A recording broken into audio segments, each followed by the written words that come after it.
ইয়াস, ইয়াস, আমরা জিতে গেছি, আমরা জিতে গেছি। ভারতকে পরাজিত করে দীর্ঘ 21 বছর পর ফুটবলে বাংলাদেশের জয়। দীর্ঘ 21টা বছর অপেক্ষা করতে হয়েছে এই একটি মাত্র জয়ের জন্য। এই একটি মাত্র জয়ের জন্য গোটা বাংলাদেশ অপেক্ষায় ছিল। অবশেষে সে জয়ের খরা খাটিয়ে আমরা জিতে গেছি। হামজা শামিতের নতুন বাংলাদেশ জিতে গেছে ইন্ডিয়ার বিপক্ষে 21 বছর পর। একটা এল ক্লাসিকো ম্যাচ দেখলাম, কি ছিল না এই মাঠে। আক্রমণ, পাল্টা আক্রমণ, চমৎকার বল প্লেসিং, দুর্দান্ত, চমৎকার, কি ছিল না। 10 মিনিটের মাথায় রাকিবের অ্যাসিস্ট থেকে শেখ মুরসালিনের দুর্দান্ত ফিনিশিং, যে ফিনিশিংগুলা ইতিপূর্বে ম্যাচগুলো খুব কম দেখেছি নাম্বার 9-এর কাছ থেকে। আজকে মুরসালিন যে গোলটা দিয়েছে, ওই গুরপ্রীত সিংকে কাটিয়ে যে গোলটা দিয়েছে, দুর্দান্ত, চমৎকার। এই গোলটা আপনাকে মনে রাখতেই হবে, অনেক কাল মনে রাখতে হবে, চিরকাল, অনন্তকাল মনে রাখতে হবে। এই রকম একটা গোল শেখ মুরসালিন দিয়েছে। হামজা চৌধুরীর কথা কি বলবো, হামজা চৌধুরী দুর্দান্ত, চমৎকার। উনি যে ইংলিশ প্রিমিয়ার লিগের একজন খেলোয়াড়, উনার যে কোয়ালিটি ফুল একজন খেলোয়াড়, উনি আজকে বারে বারে প্রমাণ করেছে। প্রতিটা ক্ষণে প্রতিটা মুহূর্তেই উপস্থিতি জানান দিয়েছে।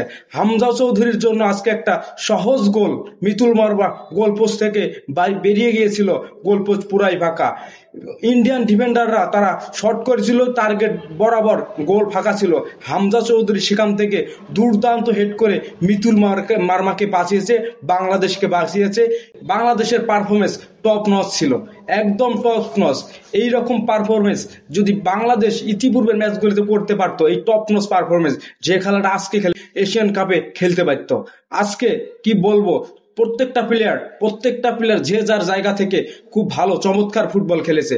যে সাদউদ্দিন, ফাহিম, সোহেল রানাদেরকে নিয়ে এতদিন কথা হয়েছিল, সেই সোহেল রানা, সাদউদ্দিন, ফাহিমরাও আজকে দুর্দান্ত সব ট্যাকেল করেছে। মিতুল মার্মা ইতিপূর্বে যতগুলি ম্যাচ খেলে টপ অফ দা ছিল না, কিন্তু আজকে মিতুল মার্মা তো কিছু সেভ করেছে, যার জন্য মিতুল মার্মাকে আপনি বাহবা দিতেই পারেন। সর্বশেষ বাংলাদেশ আজকের ম্যাচটা জিতেছে ইন্ডিয়ার বিপক্ষে। 21 বছরের খরা কাটিয়ে আজকে বাংলাদেশ ম্যাচ জিতে। যখনই ইন্ডিয়ার পায়ে বল, হামজা চৌধুরী বারবার দর্শকদের উদ্দেশ্যে বলছেন, জেগে ওঠো, জেগে ওঠো, ক্রাউড দাও। তখন দর্শকরা কি পরিমাণ যে ক্রাউডটা দিতেছিল ভাই, একদম দুর্দান্ত।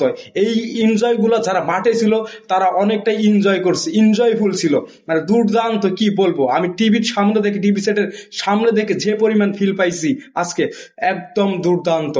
সর্বশেষ বাংলাদেশ ম্যাচটা জয় করতে পেরেছে ইন্ডিয়ার কাছ থেকে 3টা পয়েন্ট ছিনিয়ে। অভিনন্দন বাংলাদেশ, অভিনন্দন শামিত, হামজা চৌধুরী, রাকিব, শেখ মুরসালিন। এভাবেই খেলিয়ে যাও, এভাবেই দুর্দান্ত পারফরমেন্স করে বাংলাদেশকে আরো অনেক দারুণ দারুণ জয় উপহার দিন। ভালো লাগলে অবশ্যই চ্যানেলটি সাবস্ক্রাইব করে পাশে থাকবেন। ধন্যবাদ।